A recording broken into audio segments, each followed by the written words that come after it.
படைத்தவரே,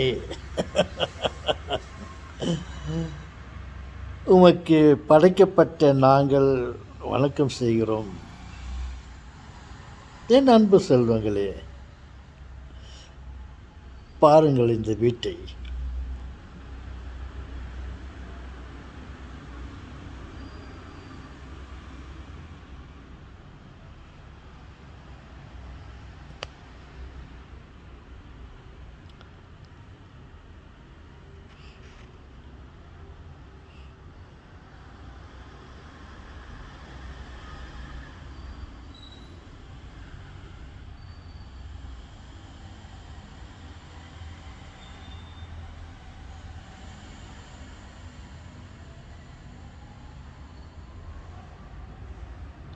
என்ன அழகு!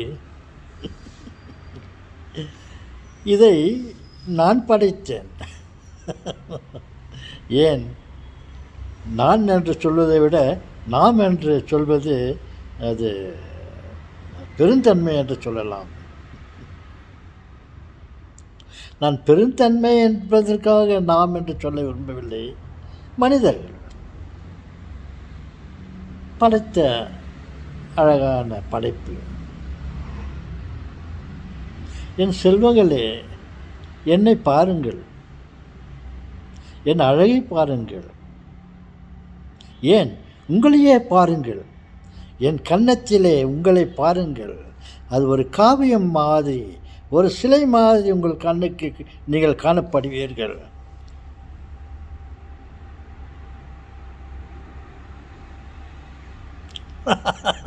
என் கண்ணுக்குள்ளே உங்களை நீங்கள் பார்க்கலாம். நீங்கள் என் உள்ளத்திலே, என் கண்களிலே எப்போதும் இருக்கிறீர்கள். அந்த உருவத்தை, உங்கள் உருவத்தை நீங்களே பாருங்கள். கடவுள் படைத்த அனைத்தையும் பாருங்கள். மரம், செடி, கொடி, பறவைகள், பலவிதமான மிருகங்கள், பலவிதமான மனிதர்கள், படைப்புகள், உணவு வகைகள்,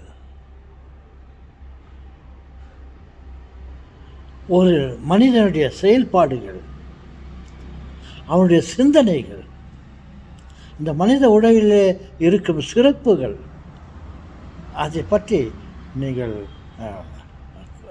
சிறிது யோசித்து பாருங்கள். நீங்கள் அவைகளை கண்டு கழிப்பதினால் நீ ஏதோ ஒரு இனிப்பை சாப்பிட்ட மாதிரி இருக்கும், ஒரு தேனை சாப்பிட்ட மாதிரி இருக்கும், கண்ணுக்கு இனிமையாக இருக்கும், வாய்க்கு ருசியாக இருக்கும், சிந்தனைக்கு மகிழ்ச்சியாக இருக்கும். என்ன உடல் அமைப்பு, என்ன கண்களின் பார்வை, அது எப்படியெல்லாம் செயல்படுகிறது. 5 அறிவுகள், 6 அறிவுகள், எத்தனையோ அறிவுகள் இருக்கிறது. கணக்கில் 5 அறிவுகள் என்று வைத்துக்கொள்ளலாம். அதை பற்றி சிந்தியுங்கள். அது ஒவ்வொருடைய செயல்பாடுகளை நீங்கள் அனுபவியுங்கள், ரசியுங்கள். கடவுள் கொடுத்ததையெல்லாம் புசியுங்கள். நான் நேற்று ஏதோ சாப்பிட்டு கொண்டிருந்தேன். என்னுடைய மேஜையின் மேலே, உணவு மேஜையின் மேலே, டேபிள் மேலே, டைனிங் டேபிள் மேலே சில தின்பண்டங்கள், உணவுகள் எல்லாம் இருந்தது. வீட்டிலே சமைத்த உணவுகளும், நேற்று யாரோ அக்கம் பக்கத்தில் இருந்தவங்க அவங்க செய்த சில உணவுப் பொருட்களை கொடுத்திருந்தார்கள். அன்பின் காரணமாக கடவுள் படைத்த பழங்கள் நிறைய இருந்தது.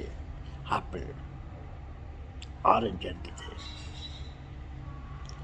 மற்ற எத்தனையோ பழங்கள் எல்லாம் இருந்தது. நான் அதிக நேரம் எடுத்துக்கொண்டு சாப்பிடுவதற்கு, நிறையாக சாப்பிட வேண்டுமே என்பதற்காக அதிக நேரத்தை நான் எடுத்துக்கொள்ளவில்லை. எனக்கு வயதானத்தின் காரணமாக அவசரமாக என்னால் சாப்பிட முடியவில்லை.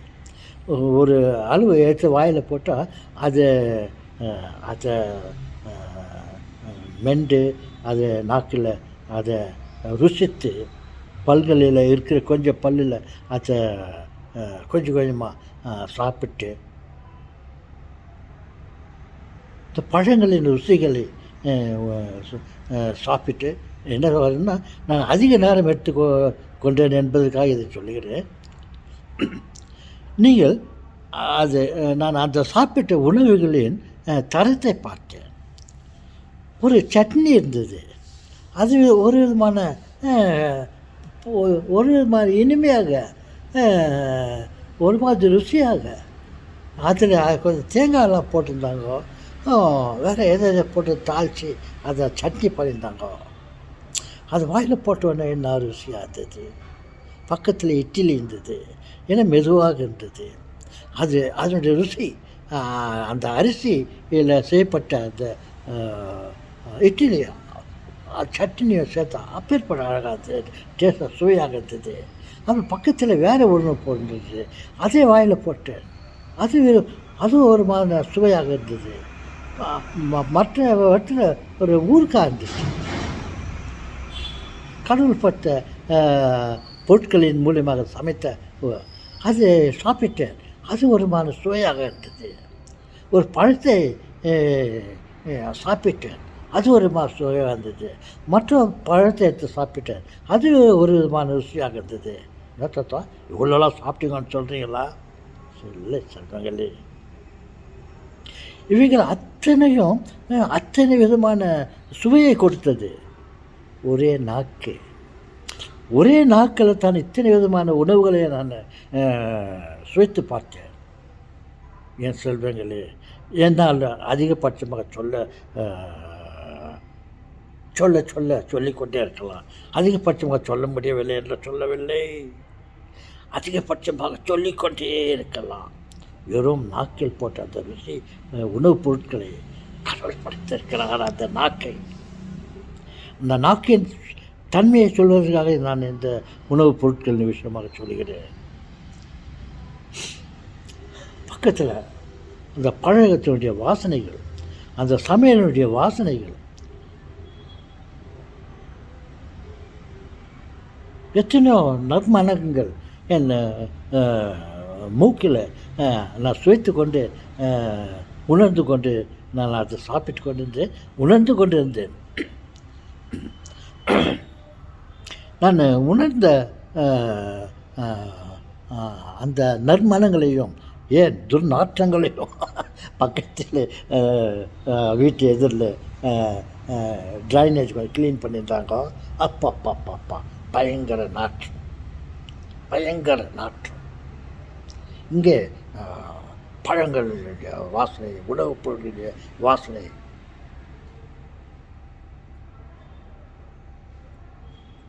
இவைகளெல்லாம் நான் உணர்ந்து கொண்டு மூக்கில் சுவைத்து உணர்ந்து கொண்டு நான் இருந்தேன். பாருங்கள், அத்தனை விதமான காற்றை உணர்த்து சுவாசித்து கொண்டிருந்து இத்தனை விதமான காரியங்களை இந்த ஒரு மூக்கு செய்து கொண்டிருக்கிறது. கடவுள் பார்த்தீர்களா, இந்த மூக்கை படைத்திருக்கிறார். அவர் முட்டாளா? அவர் மூக்கை படுத்து கொண்டு இருப்பதற்கு அவர் முட்டாளா? அவர் முட்டாள் இல்லையே என்ன செல்வங்களே. நம் தந்தை கடவுள் படைப்பு. அந்த கடவுள் மூக்கினுடைய மகத்துவத்தை பற்றி சொல்வதற்காக நான் சொல்லுகிறேன். என் எதிரில் இருக்கும் அத்தனையும் பார்த்து கொண்டிருக்கிறேன். ஒவ்வொன்றும்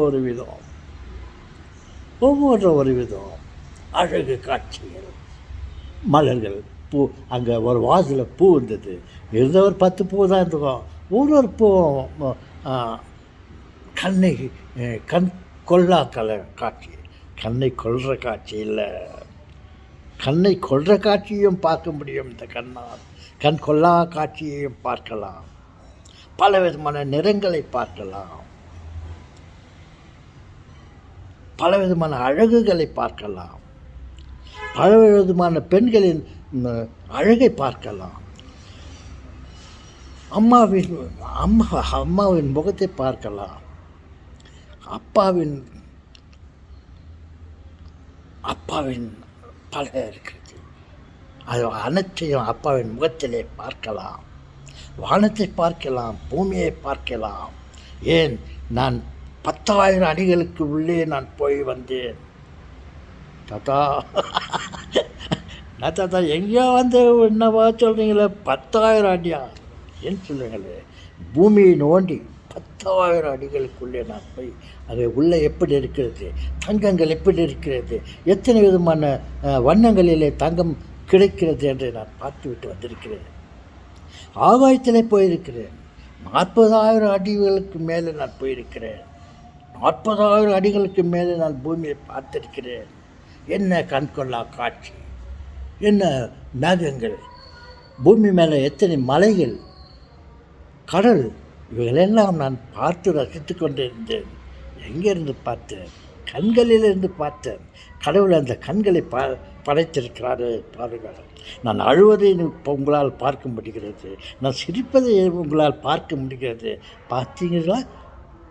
பார்க்க முடிவது. இத்தனையும் பார்ப்பதற்காக கண்ணை படைத்திருக்கிறார். என் செல்வங்களை நான் சொல்வதை எல்லாம் கேட்டுக்கொண்டிருக்கிறீர்களே, உங்கள் காதுகளில் கேட்டுக்கொண்டே இருக்கிறீர்களே. பாருங்கள், கார்பேஜ், இந்த சுத்தப்படுத்தும் தொழிலாளர்கள் அந்த வண்டியில் பேசிக்கொண்டு போகிறார்கள். வாகனங்கள் போகிறது, இசை, பலவிதமான இசைகளை நாம் கேட்டு ரசிக்கிறோம். நல்ல சொற்களை கேட்டு ரசிக்கிறோம். அப்பா அம்மாவுடைய நல்ல வார்த்தைகளை நாம் கேட்டுக்கிறோம். ஒரு கோயிலில் போன குருவானவர் சொல்கிற கடவுளை பற்றி மற்ற விஷயங்களை அவர் பெற்று சொல்லுவது நாம் காது கொடுத்து கேட்டோம். காது கொடுத்து கேட்டேன், ஆஹா குவா குவா சத்தம். என்ன தாத்தா அது குவா குவா? அது குழந்தை அந்த மாதிரி குவா குவான்னு கற்று தான் சிரிக்குது. பொறுக்கும் போதே அழுதுன்னு பொறுக்குது. அது அப்படியே நோன்னாக்கா சிரிக்குது. இந்த சப்தங்களை எல்லாம் கேட்பதற்கு காதை படைத்திருக்கிறார்.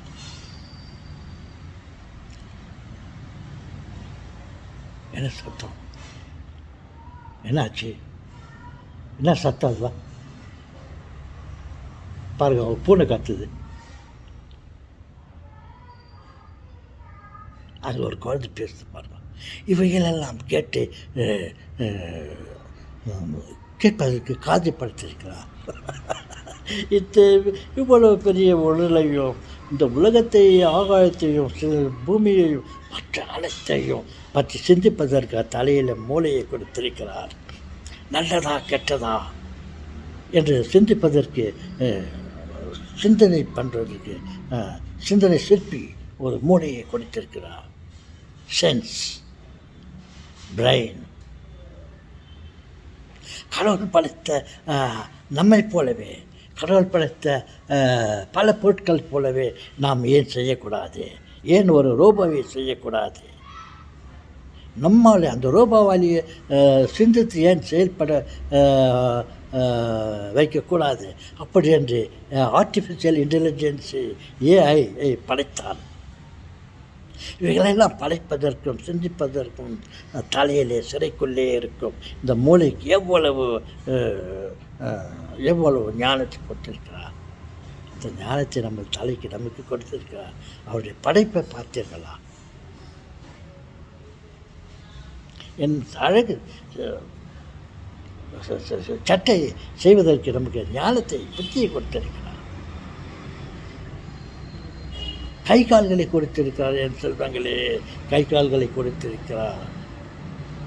நமக்கு எது வேண்டுமோ அதை எடுப்பதற்காக கையை கொடுத்திருக்கிறார். இங்கிருந்து அங்கே போக வேண்டுமா, அங்கே செல்வதற்கு ரெடிமேட் கால்களை கொடுத்திருக்கிறார். நாம் நடந்து போவதற்கு எந்த விதமான பெட்ரோலும் டீசல்ட்டும் கரண்ட்டும் எந்த ஒரு ஸ்ப்ரிங் ஆக்ஷனும் இல்லை. நம்ம உடலில் அதுக்கு தேவையான அனைத்தையும் படுத்து கால்களுக்கு வலுவை கொடுத்துருக்கா. நம்ம தேவையான எடுத்துட்டு போய் வரலாம்.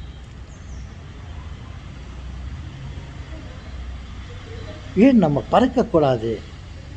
பறவைகளைப் போல் நாம் ஏன் பறக்கக்கூடாது அப்படின்ற சிந்தனை செய்கிறான். ஒரு நாள் பறப்பதற்கும் ஒரு வழியை யோசிப்பான். யோசிப்பதற்கெல்லாம் தலையில் புத்தியை கொடுத்திருக்கிறார். சொல்ல சொல்ல இனிக்குதடா.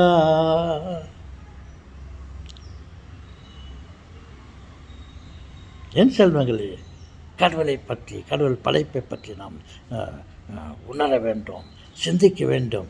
நாம் இருப்பது சில நாட்கள். அனுபவிக்கு அத்தனை பழகிறார். அனுபவி ராஜா அனுபவி, நல்ல பொழுதையெல்லாம் தூங்கி கெடுத்தவர்கள் நாட்டை கெடுத்ததுடன் தானம் கெட்டார்.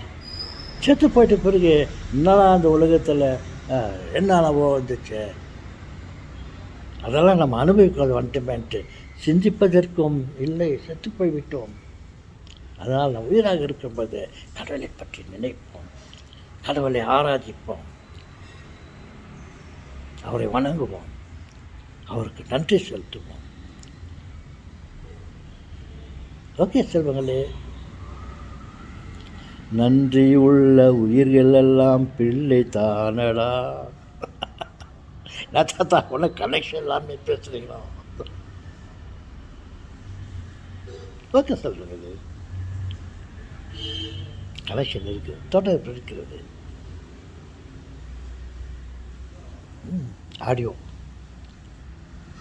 ஆடியோ ஃப்ரீக்வன்சி, ஏன் ரேடியோ ஃப்ரீக்வன்சி. நான் இங்கே பேசுறது அங்கே வீட்டில் இருக்கிற இன்னொரு ரூமில் இருக்கிறவங்களுக்கு அளவில் தான் கேட்கும். என்னுடைய சப்தத்தை அவர்களால் தான் கேட்க முடியும். உலகத்திலே உள்ள, ஏன் ஆகாயத்திலே உள்ள, ஏன் அந்த கடவுளுக்கே கேட்கும் அளவதற்கு ரேடியோ ஃப்ரீக்வன்சி இருக்கிறது. எஸ், ஒரே வினாடிக்குள்ள வாழ்க்கையில் அத்தனை இடத்துக்கும் நம்ம பேசுகிற செய்தி எங்களுக்கு கேட்கும். நான் பேசிக்கொண்டிருப்பது உங்களால் பார்க்க முடிகிறது. இவைகளெல்லாம் நினைத்து நாம் அனுபவிக்க வேண்டும். அனுபவி ராஜா அனுபவி, நல்ல பொழுதெல்லாம் தூங்கி கெடுத்தவர்கள் நாட்டை கெடுத்தது தானம் கெட்டார். அது ஒரு சிந்தனை உள்ள ஒரு பொருள் உள்ள பாட்டு, அதை சொல்லுகிறேன்.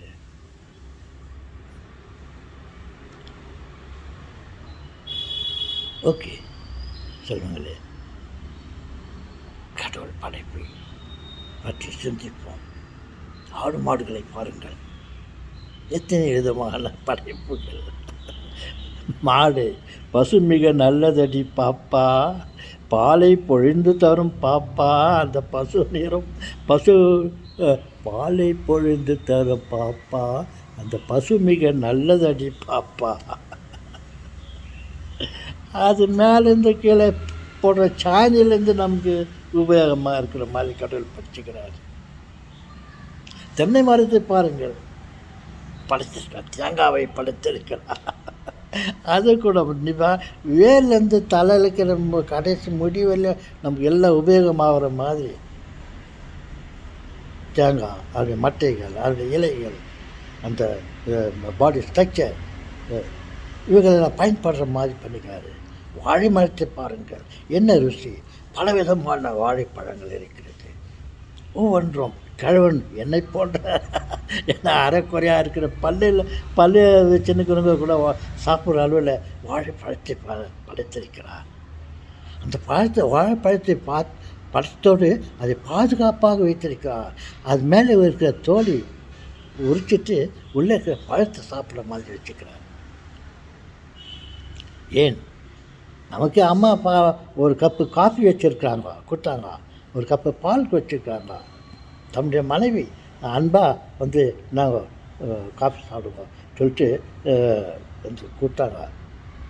அதை அன்பாக அவங்க கையிலேருந்து வாங்கி சரி வச்சுட்டு போ அப்படின்னு இல்லாமல் அந்த இடத்துல கூட அன்பாக வாங்கிட்டு தேங்க்ஸ் சொல்ல வேண்டியதே இல்லை. தேங்க்ஸ் சொன்னால் இன்னும் நல்லது. அந்த காஃபி குடிக்கும்போது அந்த காஃபி ஏதோ ருசி கம்மியாகவோ ஏதோ சரியில்லாட்டி கூட சூப்பர் காஃபி, நான் இதுவரையிலே நீ இந்த மாதிரி பண்ணது பார்த்ததே இல்லை, அவ்வளோ டேஸ்ட் ஆகுதுன்னு சொல்லி சும்மா பொய் சொல்லுங்க. அந்த மாதிரி பொய் சொன்னால் பரவாயில்ல. நல்லா இருக்கிற காஃபியை நல்லா இல்லைன்னு சொன்னால் அது பெரிய பொய். நல்லா இல்லாட்டி கூட அவங்க மனசு சமாதானம் சந்தோஷப்பட்டணுன்றதுக்காக நல்லா இல்லாத பிள்ளை கூட நல்லா இருக்குது, உன் மூஞ்சி பார்த்தா ரொம்ப அழகாக இருக்கிற நீ அப்படின்னு வாழ்த்துங்கள், உங்கள் மனைவியை வாழ்த்துங்கள். அம்மா அதை எதிர்பார்க்க மாட்டார்கள். அவர்கள் பாசம் நம்ம நல்லா இருந்தால் போதும் நினைப்பாங்க. ஆனால் நம்ம மனைவியை அவங்களை நாம் சந்தோஷப்பட்டுனா, அம்மா கொஞ்ச நாள் தான் நம்மளோட இருந்தாங்க, நம்ம சாவர வரையும் நம்ம மனைவி தான் நம்மளை உயிராக இருந்து காப்பாற்றுவாங்க. அவங்ககிட்ட போய் சொல்லுங்க, அது கூட தவறு. எஸ், அது கூட தவறு, பொய்ய சொல்லாதீங்க. ஓகே செல்வங்களே, மீண்டும் சந்திப்போம். வணக்கம், பாய். முதல்ல ஹாய் ஹாய் ஹாய், நான் எப்படியா ஹாய் எப்படி கைத்து பண்ண தெரியலையே, ஹாய் என்னவோம் பேச்சு முடிச்சுட்டு அவங்கள வீட்டுக்கு போகும்போது பாய் ஒரு முறை கூட இல்லை, பாய் சொல்லிட்டு அனுப்புகிறோம். அந்த மாதிரி நம்ம வாழ்நாளை சந்தோஷமாக வைத்துக்கொள்வோம். Be happy.